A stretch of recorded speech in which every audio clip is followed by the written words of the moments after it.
बोलो। मित्रों, राधे राधे। मैं आज आपको भगवान और किसान की कहानी सुना रही हूँ, जिसमें गणेश जी का विवरण है। मित्रों, एक समय की बात है कि गणेश जी के मन में पृथ्वी पर घूमने की इच्छा हुई। उन्होंने अपनी माता पार्वती से और शिव जी से कहा कि मैं पृथ्वी पर भ्रमण करना चाहता हूँ। उन्होंने आज्ञा दे दी।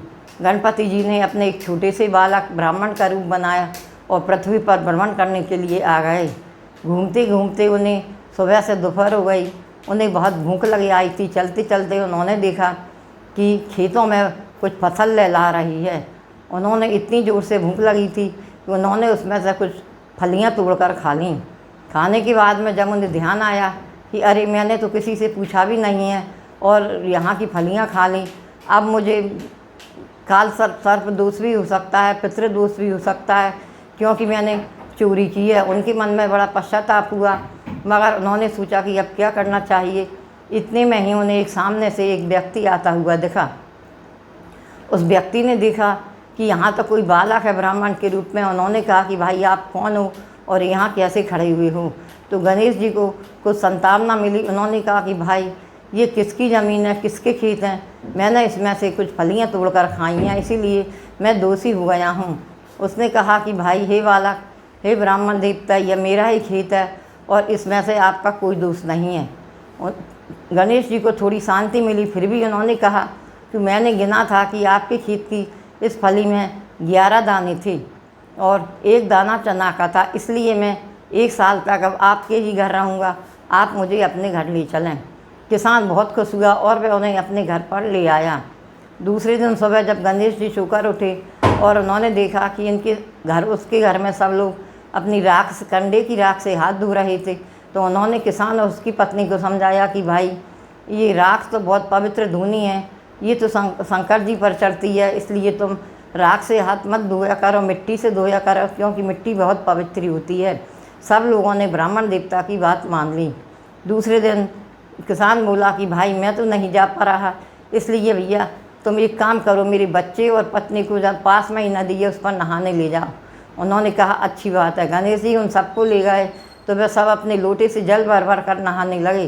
तो गणेश जी ने कहा कि माई, ऐसे नहीं, डुबकी लगाकर नहाया करो, क्योंकि डुबकी लगाकर नहाने से हमें तीर्थों का फल भी प्राप्त होता है। उन्होंने कहा तुमने बहुत अच्छी बात बताई, हमको पता नहीं था।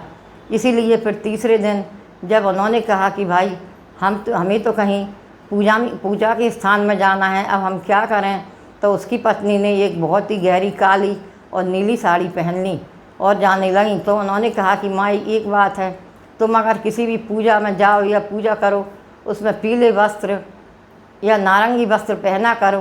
काले और नीले वस्त्र पूजा में वर्जित हैं, पूजा का पूरा फल नहीं मिलता। तो उन्होंने कहा कि भाई पंडित जी, आपने हमें बहुत अच्छी बात बताई है, इसलिए हम अब आपकी बात हमेशा मानेंगे। कुछ दिन ऐसे ही बीत गए।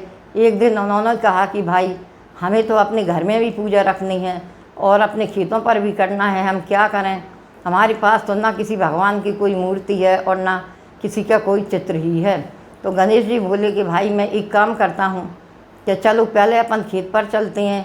तो थोड़ी दूरी गए होंगे, तो उसने कहा भाई, हम खेत पर जाकर क्या करेंगे। गणेश जी बोले तो फिर एक काम ही करते हैं, चलो वापस घर चलते हैं और मैं तुम्हारे घर में बैठ जाता हूँ। गणेश जी ने अपना रूप प्रकट किया तो सब समझ गए कि ये गणेश जी हैं। तो उनकी पत्नी बोली किसान की कि हे प्रभु, आप अकेले ही तो आए हो, आपकी पत्नी और बच्चे कहाँ हैं, उन्हें भी साथ में बुला लेते तो बहुत अच्छा लगता।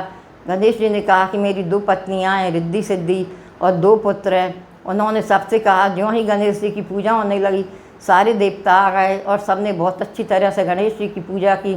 गणेश जी ने कहा कि भाई, अब मेरा 1 साल पूरा हो गया है और मैंने जो तुम्हारे दाने खाए थे उसका कर्जा भी उतर गया है, इसलिए अब मैं अपने धाम को जाऊंगा। तो पत्नी और किसान ने हाथ जोड़ के कहा कि हे प्रभु, हम आपको कहाँ ढूंढेंगे और आप कब आएंगे। अब आप ऐसी कृपा करो कि हमारे पूरे गांव में सब जगह आप स्थापित हो जाओ। तब गणेश जी ने, शंकर माँ पार्वती ने, सभी ने आशीर्वाद दिया कि भाई, आज हम आशीर्वाद दे रहे हैं सब लोगों को और ये कह रहे हैं कि जब जब भी आप हमारी पूजा करोगे, हमारा आह्वान करोगे, हमें बुलाओगे, जब जब हम आपके पास आएंगे और हमारे चित्र वगैरह सब आपके ही पास रहेंगे। सब लोग बहुत खुश हो गए और गणेश जी भी अपने धाम को चले गए, सब नारी भी अपने धाम को चले गए। तो मित्रों सच्ची भावना से इस कहानी से हमें यह शिक्षा मिलती है कि भले ही कोई छोटा बालक हो, अगर वह हमें कोई अच्छी बात बताता है तो हमें उस बात को बड़े ध्यान से सुनना चाहिए और समझना चाहिए। गणेश जी ने उन पर ऐसी कृपा की कि आज तक कभी किसान का घर बिना अन्न धन के नहीं रहा और सभी जगह खुशहाली छा गई। बोलो गणपति बप्पा की जय।